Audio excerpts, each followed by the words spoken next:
కాంగ్రెస్ నేత జైపాల్ రెడ్డి అంత్యక్రియలు సోమవారం నెక్లెస్ రోడ్లోని పీవీ ఘాట్ పక్కన జరగనున్నాయి.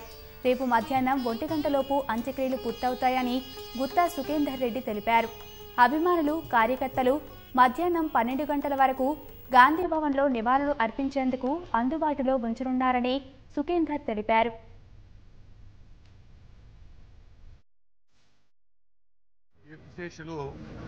మాజీ కేంద్ర మంత్రివర్యులు జైపాల్ రెడ్డి గారి అకాల మరణం తర్వాత రేపు వారి అంత్యక్రియలు నెక్లెస్ రోడ్లోని పీవీ ఘాట్కు పక్కన ఉన్నటువంటి ఈస్టర్న్ సైడ్లో నిర్వహించబడుతుంది.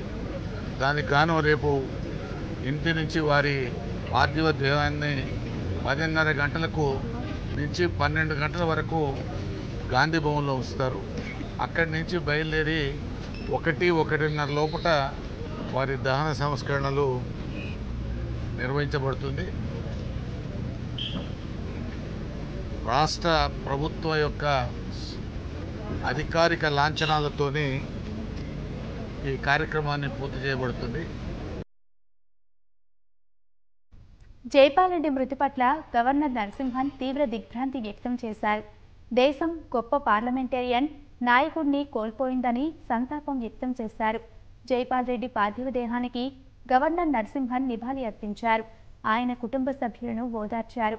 ఈ సందర్భంగా జైపాల్ రెడ్డి సేవలను స్మరించుకున్నారు.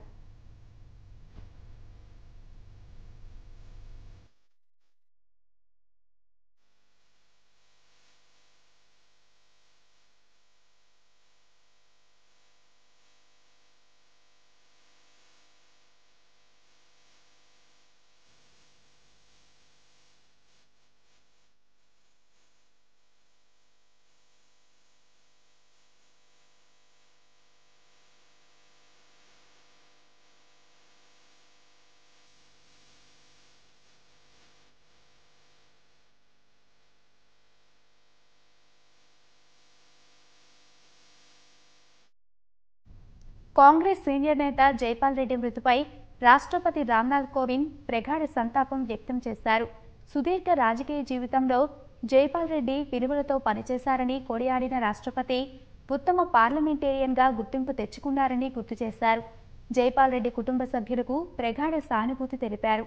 ప్రధాని నరేంద్ర మోదీ కూడా జైపాల్ రెడ్డి మృతి పట్ల ప్రగాఢ సంతాపం వ్యక్తం చేశారు.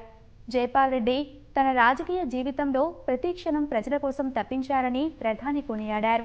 తన అద్భుతమైన వాగ్దాటి, భాషా పటిమతో ఎన్నో అంశాలను ప్రజల్లోకి తీసుకెళ్లేవారని చెప్పారు. జైపాల్ రెడ్డి కుటుంబ సభ్యులకు ప్రగాఢ సానుభూతి తెలిపారు.